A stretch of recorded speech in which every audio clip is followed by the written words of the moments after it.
Welcome to this infrastructure debate, driving towards implementation, accelerating infrastructure development along the North-South corridor.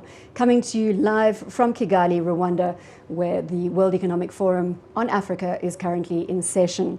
Joining me to take the discussion further, I have to my immediate right, Mohan Vivekanandan, who's DBSA Group Executive Strategy, Adam Igdal, BCG Senior Partner and Managing Director, Franny Lotia, who is a Senior Vice President at the AFDB Group, and we're joined by Kaz Kavadia, who's the Managing Director of the Banking Association South Africa. Thank you all for joining me. Let's just start with some definitions and unpacking terminology that our viewers may not necessarily be familiar with. Adam, I'm going to throw this to you. The North-South corridor, we talk about it on a regular basis, but what exactly are we talking to when it comes to this corridor infrastructure development? Yeah, so the African Union have identified a few what they call mega programs on infrastructure, which will in a significant way move development of infrastructure forward. The North-South corridor is one such collection of projects. It includes rail, road, port and energy, and it's in the southern part of Africa, originally from Durban to Dar es Salaam, so it cuts through a lot of the southern African countries. Mohan, let's unpack another acronym, PIDA, Program for Infrastructure Development in Africa. Yeah. Can you give me a little bit of history around the program, when it was initiated and how it relates to the regional corridors? Sure. A number of years ago it was found that especially regional programs where, which are cutting across multiple countries were really struggling to get off the ground. And so there were a number, I believe 51 different ones of these programs were set up and identified by the African Union along with NEPAD and the African Development Bank as well. And so the North-South corridor is one of them. Another one, for instance, would be the Central Corridor, which goes from the port of Dar es Salaam to the southern part of the Great Lakes region in Burundi. And really the thinking was that you needed to bring together governments and you need to really provide presidential level leadership to get these programs happening because of all the challenges of the number of countries involved with their own need to hold on to some sovereignty, as it were. And we need to actually come together and give up a little bit of that sovereignty in order for the betterment of our people. Franny, the African Development Bank recently, President Adesina taking the helm and setting a strategy for the AFDB. Perhaps you can give us a little more insight into how that strategy relates to infrastructure. I think the North-South corridor is a perfect example of how the role of the bank in its old and new strategy can contribute to Africa's development. During the previous World Economic Forum, the African Development Bank got together with the World Economic Forum and the NEPAD agency to focus attention on Southern Africa's infrastructure needs and created the Southern Africa Infrastructure Initiative. And through that initiative, the idea was to really put a boost on investing in the critical infrastructure which makes up the North-South corridor and other priority investments identified by the African Union. Now, when you look at the current strategy of the African Development Bank, it has 5 key pillars, which we call the high fives. And the first one is to light and power Africa, which links to the energy investments in this corridor. The second is to invest in and feed Africa, so the agricultural investment side. The third is integrate Africa, and that's very critical because the North-South corridor really integrates 8 countries, 250 million people, 500 billion of current GDP, which could really be increased to tremendous levels. And then, of course, is the fourth one, which is to industrialize Africa, which requires transport and logistics, requires energy solutions, cheaper sources of transporting goods and people, including through rail, and of course all the other investments around small and medium enterprises that grow in these investment clusters that would materialize when the corridor is functioning. But the last one is on the quality of life, to raise the quality of life of African people. And when we look at infrastructure investments that could open up opportunities for 250 million people, we're talking about potentially very big impact. And that's the strategy of the African Development Bank. Kaz, let's get your financing hat on right now and look at the financing of these projects. We've had a lot of discussion here at the World Economic Forum on the bankability and getting projects through to bankability, which seems to be where there is a bottleneck? Yeah, I think there are a number of roles the private sector can play. Firstly, I think that we should put aside this view that the private sector doesn't want to come to the party. If the projects are bankable, if risk-return equations are reasonable, private sector will come and they'll fund. I think so, but there are a couple of bottlenecks. So one is, I think the private sector can play a role in providing capacity to actually bring the projects to market, all right? And we need to see how we do that. We need to see how that capacity is actually accountable to the relevant agencies responsible for these projects. And so I think that there's some work to be done to create a cadre of expertise, if you like, that can be actually delegated to specific projects. So that's the first part. The second part is, and the issues of sovereignty was mentioned just now. I think that in these mega projects, even in some of the regional infrastructure projects, there does need to be some compromise on sovereignty. I think we do need to create some certainty so that the rules aren't different in countries adjoining each other through which the infrastructure is running. We perhaps need either regional or sub-regional or multi-regional pieces of legislation that's certain. Kaz, I need to just pause and inform our audience that we have just experienced a power cut. This, of course, is under discussion in studio as we speak. 620 million people in Africa do not have access to energy, and we are now looking at the remedies and fast-tracking that infrastructure, but we are going to continue to broadcast in the dark. So we hope that you can see us. Kaz, I'm sorry, I just had to allude, otherwise people will think we're ignoring the fact that suddenly we've lost power. That's okay. So we need structures that would actually give the private sector the comfort. There is continuity through changes in administration. That the rules are fairly clear and will stay, and that private sector is not subject. And there was light. And there was light.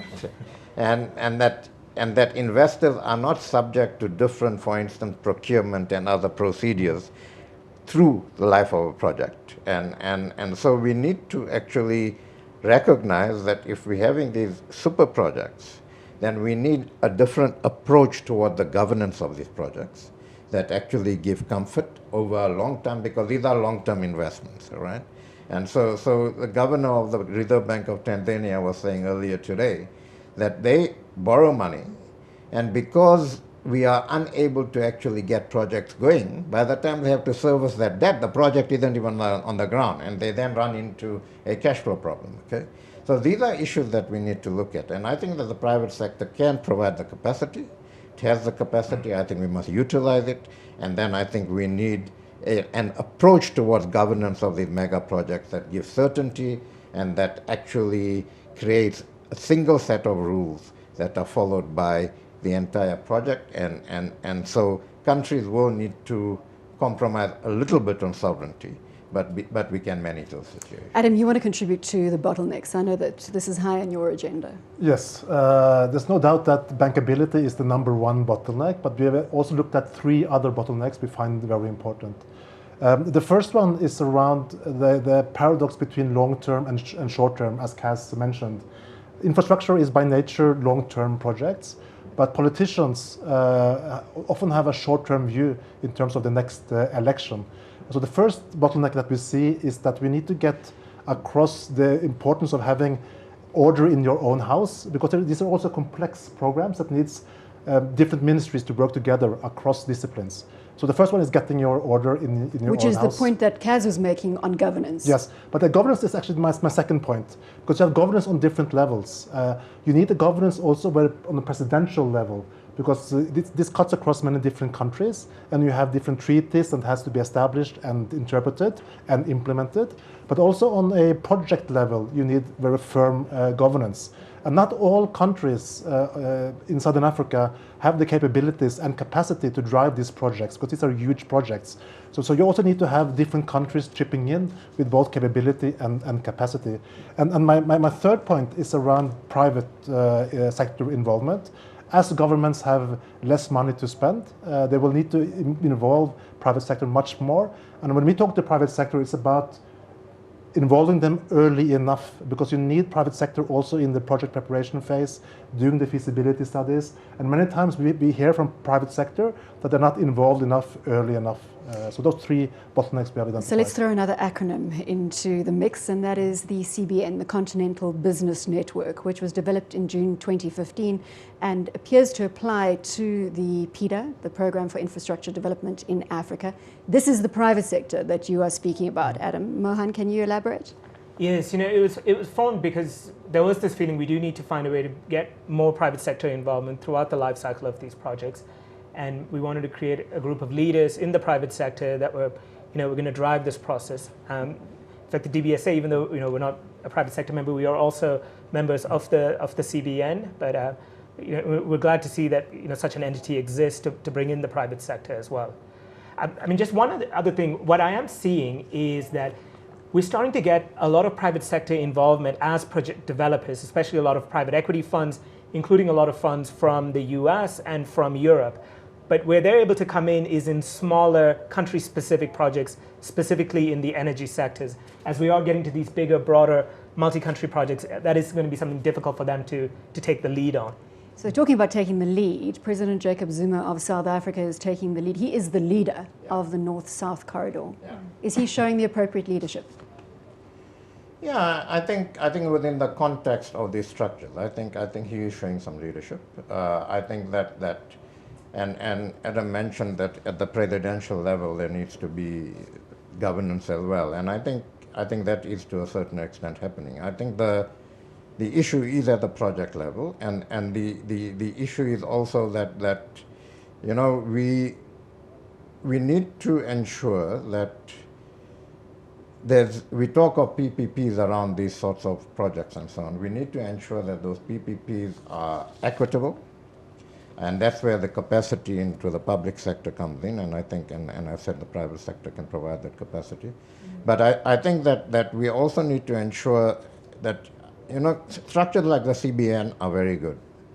But at the end of the road, what we need to ensure is that the people who control the money and take the decisions are around the table, okay? So if I use as an example what's happening in South Africa at the moment with this business initiative with the government, it's got legs because the CEOs who take the decisions and who put the money on the table are seized with this, okay? So the CBN needs to convert into real interaction with heads of corporates, heads of funds and so on, so that they are actually seized with this and they are enabled to have line of sight to these projects that enable them to take the decision they need to take. We're discussing infrastructure driving towards implementation with a focus on the North-South corridor. We're taking a short break. At this point, Cas Cavadia, the Managing Director of the Banking Association of South Africa, will be leaving us, and we'll be joined in a moment by Bertrand Badre, who is the former CFO of the World Bank and advisor to the World Economic Forum on infrastructure.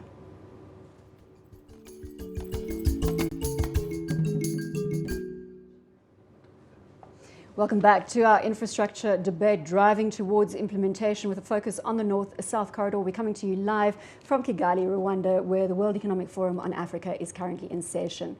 Just to introduce our guests again, Mohan Vivekanandan, who is DBSA Group Executive Strategy, Adam Igdal, BCG Senior Partner and Managing Director, Franny Lotier, who is Senior Vice President of the AFDB Group.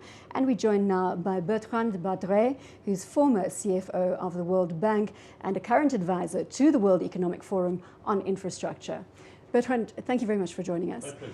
Let's get your thoughts on the discussion to this point and what you deem to be the biggest bottleneck facing us as we try and drive towards implementation. Well, if you allow me, I don't want to start with the bottlenecks. I want to start with the solutions.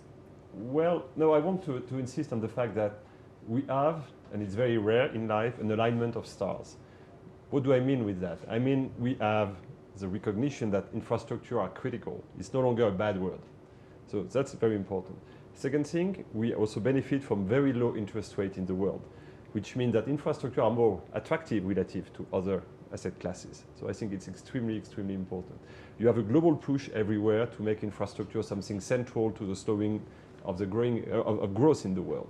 So people are moving in that space, and on top of that, and the discussion we just had illustrates this, people understand we cannot do more of the same. We have to envisage infrastructure finance in a totally different way. And I think partnership is the name of the game. So you have the various initiatives, and the Northern-South Corridor is one, but you have other initiatives.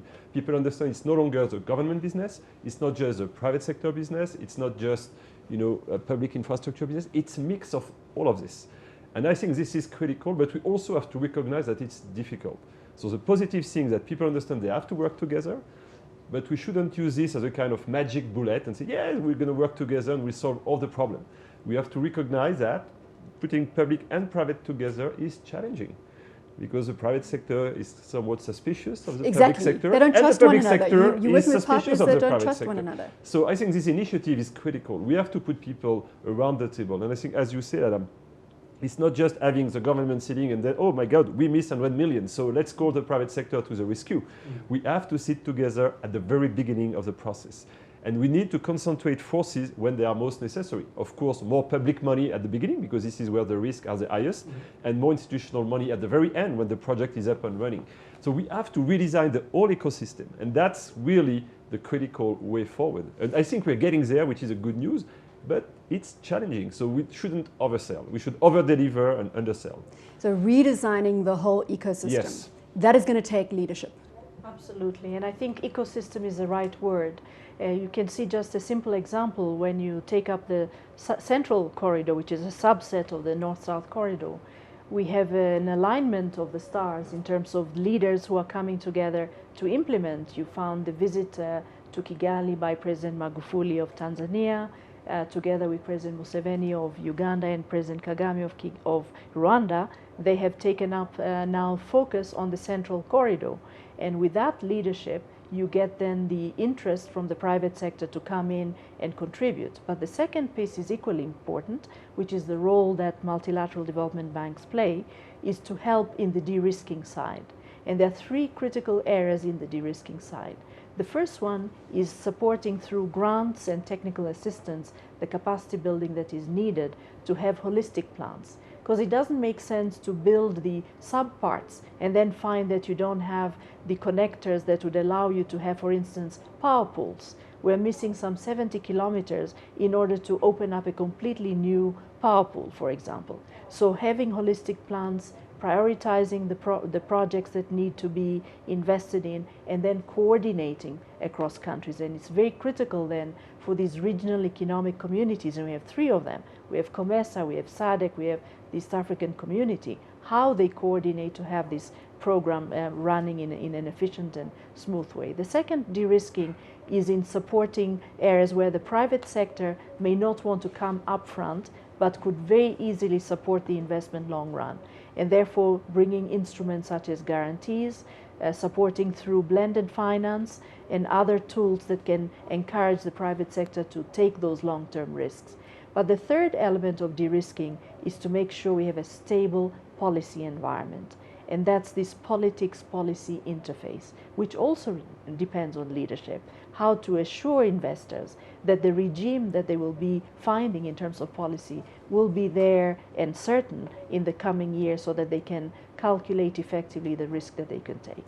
So you're catalyzing debate. Bertrand wants to come in, and I know you want to come in. Adam, let's just hear from Bertrand quickly on that point. Yes, I just want to stress the fact that stability of the environment is the name of the game, but there is a perception issue. If you ask people, they tend to think that Africa is not as stable as other parts of the world, which is not that true actually. The perception is critical, and perception matters. But it was very interesting. A year ago, Moody's released a study. They reviewed 5,000 PPP projects across geography, across sector. And one of the main conclusions is that the risks were exactly equivalent in advanced economy and emerging markets. You have big issues in PPP in Europe, and you have issues in Africa, but the same. So this is not an emerging market problem, it's just a perception that it's more risky. Yeah, that probably the Roman Empire sometimes also screwed up investors. So infrastructure are political. We have to take this into account, but there is nothing specific to Africa or Europe, etc. But perception matters, so we have to address that perception gap and make knowledge available. Bring people and say, we can make things happen in conjunction with public, private, MDBs, etc. You wanted to come in. Yes, I think a common theme at this WEF has been the need for speed. We're discussing the fourth industrial revolution, Africa has kind of lost the boat a little bit on the three first ones. So the need for critical infrastructure is very important. And if you look at this country, Rwanda, if you ask, how come they've come from a civil war to where they are today, I think the notion of accountability is extremely important. And when we look at different projects and programs today, there's a lack of accountability. So if you have people who don't deliver year in, year out, they're still in the same jobs.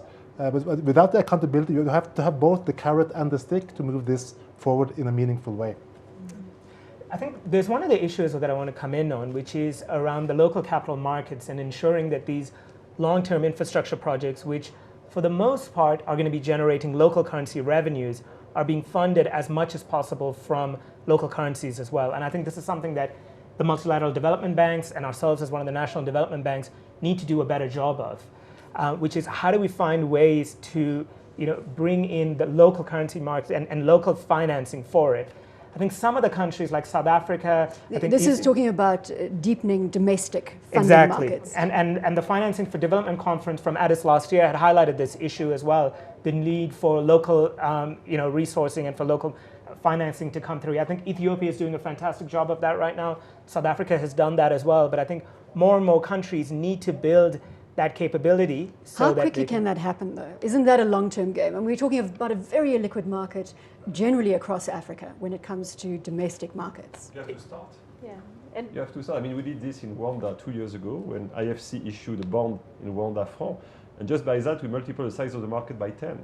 So you have to anchor the market, grow the market, develop the market. We know it takes time. It took time in America and Europe 100 years ago. So we have to make the efforts. Yeah, absolutely. I mean, you can't not start because it's too difficult. It's going to take too long. Point taken. And the pension funds, we have huge opportunity in the domestic pension funds. With the exception of South Africa, where up to 30% of the pension funds can invest outside the country, many of the rest of the countries in the North-South corridor in the rest of Africa have limitations of how much can be used outside of the country. So that's one big area where change can be quite quickly achieved and opportunities tapped into. And economies have to hold their investment grade status to attract that pension fund money. Let's not ignore that fact. True. And the second one is that we are having now more people contributing to the pension funds, and therefore the size of the investment possible using these sources of domestic finance are quite huge. But the third one, and I think this is quite interesting when you look at what Rwanda has done, is the combination of local partners to deliver and then using that to leverage international partners. So we come back, Franny, we're running out of time, so I want to make sure that we come back to this partnership underpin. We need to work together, we need to start, we need to deepen domestic markets and self-fund projects, not rely on external funding. A couple of the other solutions, let's quickly go around the table that we need to drive towards. We've got about 5 minutes left of this discussion. Mohan. One of the things we've also done is, this realization that you do need to spend a lot of money upfront to properly engineer the projects and also to de-risk them. We've set up a project preparation fund of our own. We also manage some external funds around that. And I think that's also proving successful in getting the right projects identified and brought through the engineering value chain to bankability. I know the AFDB is also doing something quite similar as well. Adam. I think when we talk to private investors looking at infrastructure, the one theme that we can always come back to is policy predictability and judicial stability, if you will. It's incredibly important that these projects are 10, 20, even 30 years horizons, and governments come and go. And as Bertrand said, there is a perception that you have a very unstable environments. But if you look at the facts, more and more African governments are getting their governance much better aligned. So the environment for predictability and long-term investments is much better than people actually think. So we are in our closing statements. Franny, you're up next, and then we'll end with Bertrand. Prioritization, coordination across countries, learning from the lessons of success and publicizing those, and then partnering in order to deliver much more than any individual country or any individual stakeholder. Bertrand. Well, I come back to my point on alignment of stars. I mean, stars are aligned sometimes. They not stay aligned forever. So we have to use that alignment now by working together. Just imagine when interest rates in the US come back to where they were 5, 6 years ago, it's going to be much more tempting to put your money back in US treasuries than to put your money in African infrastructure. So we have to work together, we have to put everybody around the table, we don't have to hide the difficulties, and we have to make a difference. Stop with writing reports and analysis and diagnosis and move into action. I think this North-South corridor is one, various platforms put together are one. It's about putting real money in real projects now, not talk. Real money in real projects now. The best way to end our discussion here on driving towards implementation with a focus on infrastructure. Thank you so much for joining us, and thank you for joining us. We are obviously coming to you live from Kigali, Rwanda, where the World Economic Forum on Africa is currently in session.